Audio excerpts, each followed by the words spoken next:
Hi, I'm Brooke Mabry, a member of the professional learning team at NWEA. I'd like to welcome you to the first video in our series on social emotional learning. And this week, it's teacher appreciation. So we'd like to say thank you to all of our hardworking educators out there who are making things happen for kids during this unprecedented time of emergency remote learning.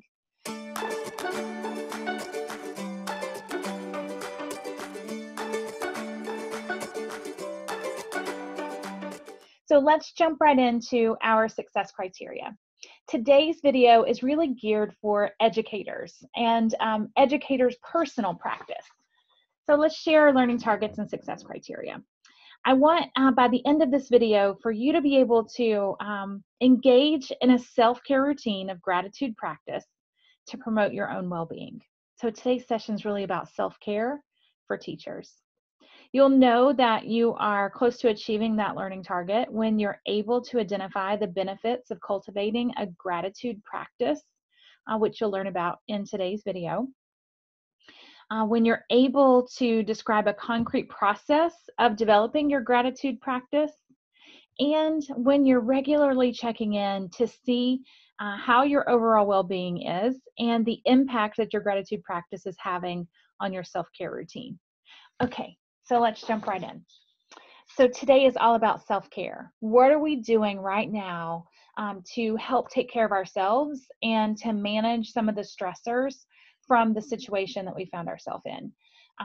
In my normal working life, I spend a lot of time on airplanes, flying to different events to support professional learning for educators across the U.S. One thing that I always hear in the pre-flight pitch is that I should put on my oxygen mask, should I need it, before I help someone else put on their oxygen mask during an emergency. So let's stop and think about that for a minute. Putting on our oxygen mask first before we try to help someone else put on their own oxygen mask.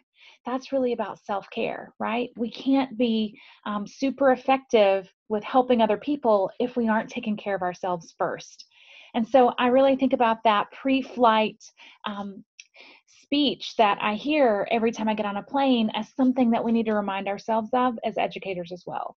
So today's session is all about putting on your oxygen mask first and making sure that you regularly check that oxygen mask while you're also supporting others. So what I'd like to talk about today for a self-care routine is really about gratitude. Gratitude practice is a very well-researched, evidence-based routine that helps combat negativity bias.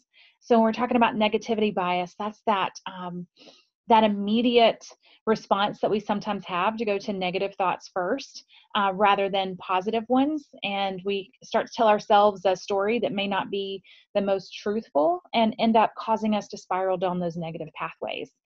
So what we want to do is really start to think about what does the research tell us about how we cultivate a gratitude practice and what does it really have to offer for us. So this gratitude practice is all about attuning to joy. The key is to attune yourself to paying more attention more regularly to the things that bring you joy, to the things that delight you on a regular basis. So what we're really talking about is a practice rather than what I like to call a drive-by strategy. A drive-by strategy is something that I read about in an article or a book and I think, oh, I'm going to try that. And then I try it once and then I drive right on by. What we're really talking about is how do you cultivate a consistent, regular practice that really has the ability to change your mindset over time. That's what research tells us. The more you practice gratitude, the more the likelihood that you're going to be able to positively impact your mindset. Doing this practice really builds a habit of positivity and appreciation that can calm you, that can center you, that can lift your spirits and lift your mood. The more we practice, the more we myelinate the neural pathway that really is responsible for taking our neural pathway from something that's not a well-traveled road to one that is more regularly practiced.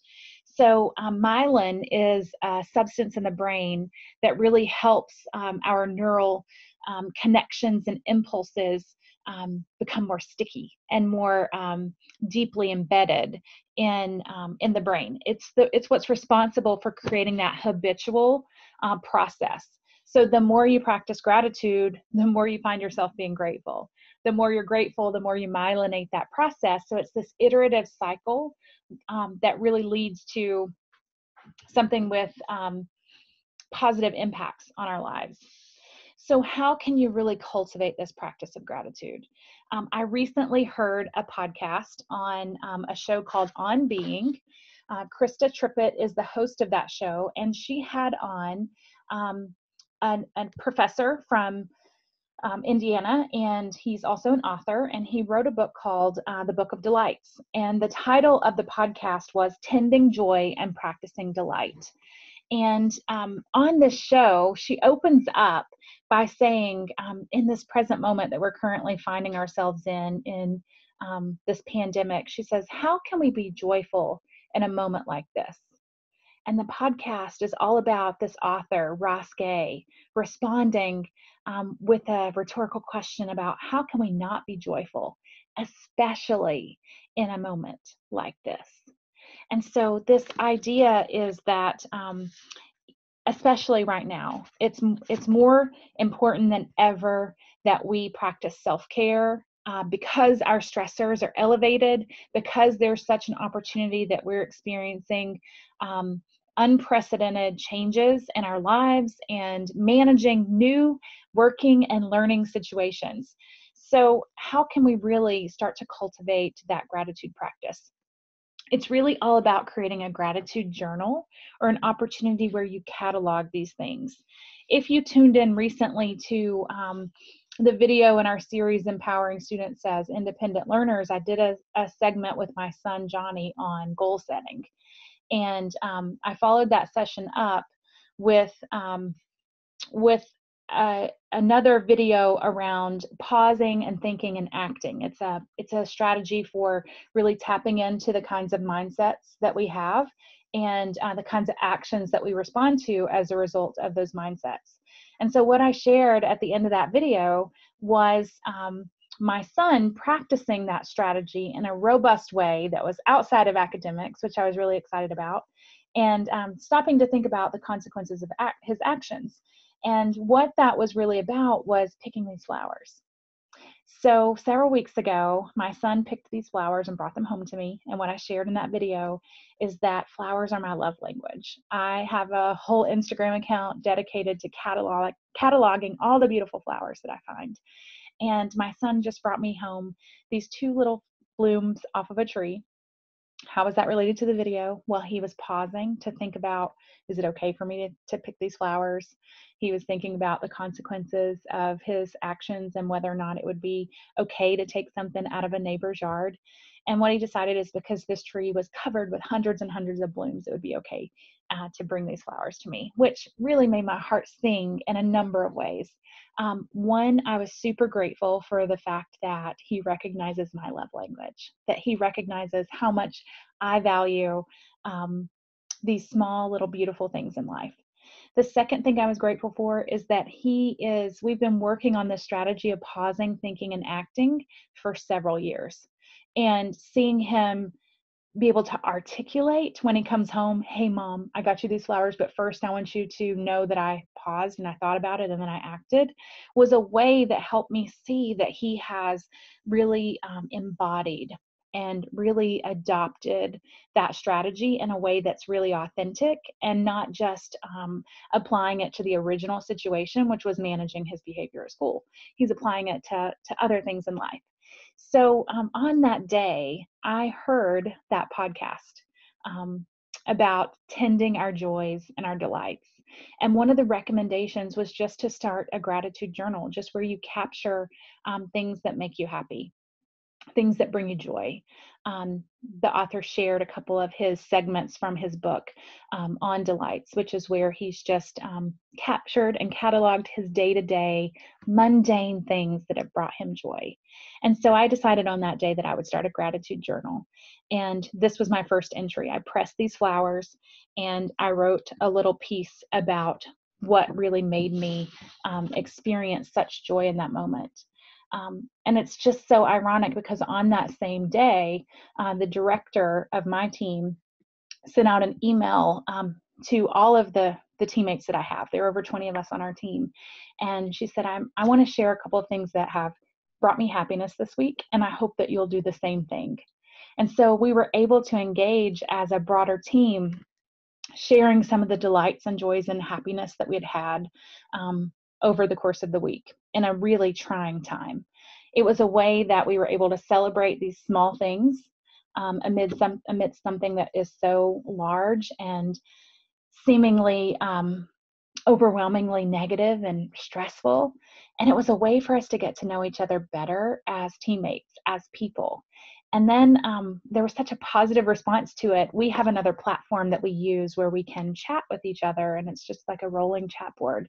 And so one of our teammates took the conversation out of email and created a group where we can group chat about these things. So we're keeping this gratitude and happiness sharing thing going.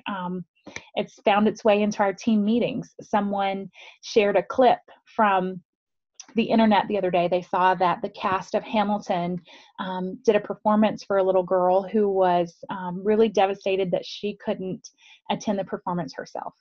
And so there are all these beautiful things happening in this moment. And what we're trying to train ourselves to do is to see those and to recognize those and to hold on to those as opportunities to practice a little hope and a little self-care during this time. So what I've just described for you are really two ways that you can practice this.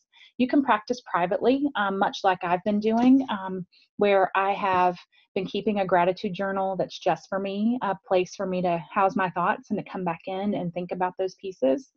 Or you can do it the way that my team has been doing it, which is virtually. What we've done is just start a thread where we can just share intermittently. But I've also thought about, what if we made this a regular part of our practice? What if we opened or closed every virtual meeting we had by naming a gratitude, by naming something that we're thankful for, and really making it a way to get to know each other, but also a way to celebrate each other. How can we find things that we're grateful for in our teammates and communicate those so that we continue to build those relationships and strengthen the bonds so that our learning teams get even stronger, especially in a time when we can't be together in the same physical space. So the process that I wanted to introduce you to today was one about self-care, one where you're really tapping into and putting on that oxygen mask for yourself first before you go out and when you go out to help other people. Hopefully it will sustain you and really help you start to ground yourself and center in those things that are uplifting and that are supportive through this time. So just to check back in on our learning targets and success criteria, today we really wanted to focus on a way that you can build a self-care routine of gratitude into your practice and really start to name those benefits about how it shifts your mind. It shifts those neural pathways, makes them much easier to access. So the next time we might go to a place of positivity, the more well-worn that pathway becomes. And then really just regularly checking in on yourself and conducting that self-check. How am I? And what do I need to do to ramp up? Thank you so much for joining us for today's session. Be sure to like this video, subscribe to our channel so that you don't miss any of the videos in the social emotional learning series, and be sure to take care of yourselves.